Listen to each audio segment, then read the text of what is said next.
Guys, gagawa tayo ng minatamis na saging. So may napakuluan na ako dito na saging. Lagyan na lang natin ng, it's nearly done. Lagyan na lang natin ng brown sugar. Ayan, brown sugar. So, tansya-tansya lang. Depende sa dami ng asukal na gusto nyo. So, ito. Ayan, okay na siguro ang tamis niyan.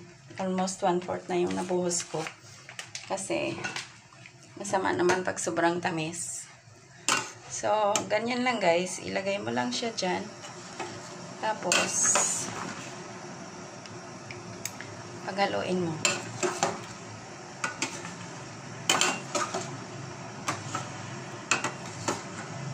Tapos, lutuin mo lang siya hanggang sa hindi ko natanggal yung ibang hibla. Pero mamaya tanggalin ko yan.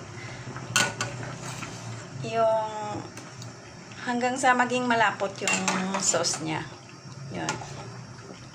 Ganun lang ang pagluto nito. Hanggang sa lumapot ng lumapot.